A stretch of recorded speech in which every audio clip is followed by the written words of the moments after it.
Almost 10 साल हो गए हमको देखते हुए, ठीक है। तो बजट को अब जब देखते हैं तो 1% की भी उम्मीद नहीं रखते हम। I tell you why, because 10 साल को देखा है हमने, 1 साल नहीं देखा, 2 साल नहीं देखा, 3 साल नहीं देखा, 4 साल नहीं देखा, 5 साल नहीं देखा हमने सरकार को, ठीक है।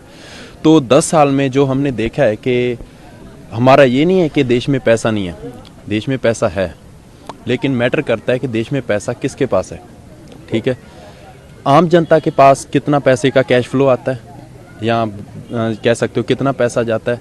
99% इंडिया का पैसा जो है वो उद्योगपतियों के पास है, वही देश को चला रहे हैं आज। अगर मैं सोचता हूँ 11.68 लाख करोड़ रुपीज़ अगर उद्योगपतियों का माफ़ हो सकता है तो 2 लाख करोड़ रुपया किसानों का क्यों नहीं हो सकता।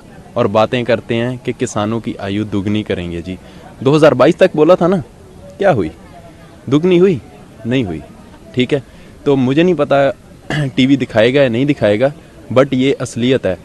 इकॉनमी मनमोहन सिंह के जब टाइम था 8.1% ग्रोथ पर चलती थी, राइट। अब इकोनॉमिकल ग्रोथ कितना है? 5.4%। और हम चलो जो 2022 तक जो दिखाए थे दावे, वो तो भूल जाओ, वो तो उन्होंने बोल ही दिया कि जुमला था सभी, वो ठीक है, दैट्स इट। अब क्या दिखा रहे हैं?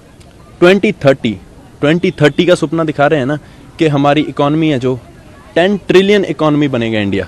10 ट्रिलियन दिखा रहे हैं ना कि 10 ट्रिलियन इकॉनमी इंडिया बनेगा। राइट नाउ जो इंडिया का करंट फेस चल रहा है, एवरेज जो इकॉनमी है 5.4% से ग्रो कर रहा है। अगर 10 ट्रिलियन इकॉनमी बनना है इंडिया को, 10 trillion economy, that's huge, right. उसके लिए 15% की ग्रोथ चाहिए इकॉनमी की। 15% की ग्रोथ मोदी जी लाएंगे। तो बजट से क्या आस रखते हो? बजट से कोई आस नहीं है, नथिंग। बजट से क्या आस रखेंगे? बजट से हम क्या आस रख सकते हैं? सारा कुछ तो आपने जो प्राइवेट करने के चक्कर में, प्राइवेटाइजेशन इज गुड। 1991 में एलपीजी रिफॉर्म्स लाए, right. LPG reforms, that's good. Privatisation तब तक गुड है जब प्राइवेट कंपटीशन हो। जब आप प्राइवेट कंपटीशन खत्म कर दोगे तो प्राइवेटाइजेशन जो है that will gonna lead to extreme capitalism, and extreme capitalism is always dangerous for the country where we stay.